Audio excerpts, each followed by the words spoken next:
Bonjour.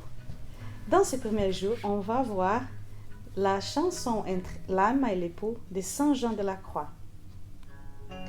Adonde te escondiste, amado, y me dejaste con gemido, como el ciervo huiste, habiéndome herido. Salí tras ti clamando, y eras ido. Où tu es caché, mes bien-aimés, me laissant toute gémissante. Comme le cerf, tu as enfoui, m'ayant blessé.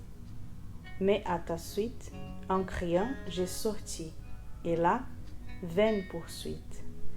Dans ce poème, Saint Jean de la Croix nous présente le processus du chemin spirituel pour l'union avec Dieu, le mariage spirituel. Ça commence pour se rendre compte, l'âme réalise que le temps est court, que se perdre est très facile, le chemin du salut est difficile. Celui qui doit beaucoup à Dieu veut le servir pour mieux lui rendre son amour.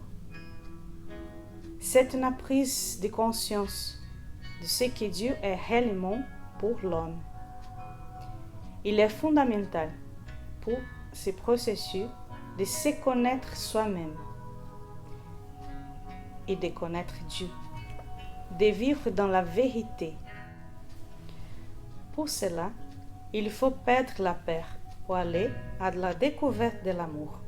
Et ainsi, l'âme, déjà touchée pour se rendre compte, renonce à toutes choses dans lesquelles elle était auparavant plongée, purifiant les sens et blessée d'amour, elle commence à chercher l'amour.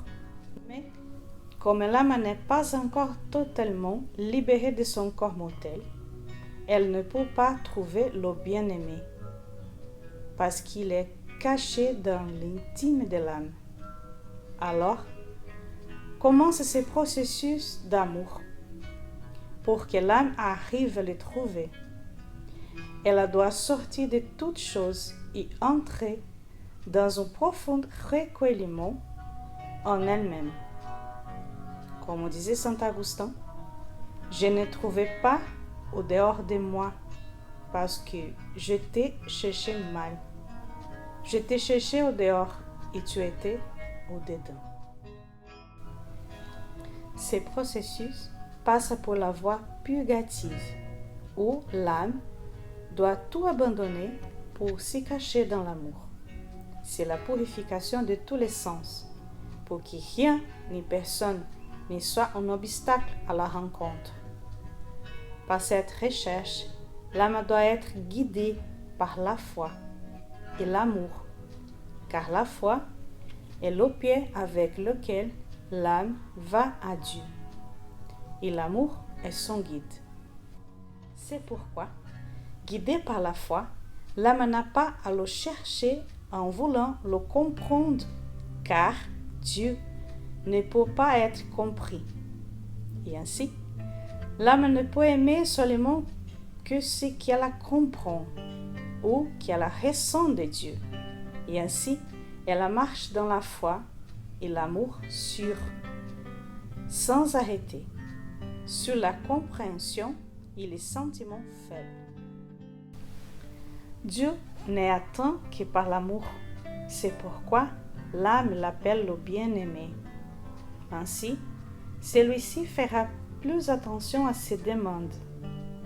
Mais l'âme ne l'appellera bien-aimé que lorsqu'elle sera totalement en lui. Sinon, elle ne pourra pas le traiter ainsi, parce que son cœur n'est pas totalement disponible. L'âme ne trouve de repos que dans l'aimer. Son absence provoque des gémissements. Elle ne veut plus rien en dehors de lui, parce que son cœur n'est satisfait qu'en lui. Elle est déjà dépouillée de tout. Dieu blesse l'âme de différentes manières. C'est comme des touchés d'amour, comme des flammes de feu qui cautérisent l'âme en amour, la laissant enflammée. M'ayant blessé, mais à ta suite, en criant, j'ai sorti, et la vaine poursuite. Ici, l'âme déclare qu'elle a reçu une blessure d'amour et que l'on l'a laissée en cet état. C'est que celle qui aime vit dans un perpétuel tourment, causé par l'absence de l'objet de son amour. Elle s'est livrée à celui qu'elle aime. Elle entend qu'il se livre à son tour, mais en vain. Elle a renoncé à toutes choses et à elle-même pour son bien-aimé. Et il semble que ce soit en pure perte, puisqu'elle n'est pas mise en possession de celui qui chérit son âme. Comme le désir en leur volonté est saint, que leur esprit est pur et bien disposé à l'égard de Dieu, que d'autre part, dans ces touches dont nous avons parlé, il leur est donné de goûter quelque chose de la suavité du divin amour, à laquelle il aspire par-dessus tout. Leur souffrance est indicible. Demandons à Saint Jean de la Croix qu'il nous aide à parcourir ce chemin spirituel. Prions. Dieu, qui inspira ton prêtre Saint Jean de la Croix un renoncement total lui-même et un extraordinaire amour de la passion, fait que nous attachons à la suivre, nous parvenions à la contemplation éternelle de ta gloire. Par Jésus-Christ, notre Seigneur. Amen. Au nom du Père, du Fils et du Saint-Esprit. Amen.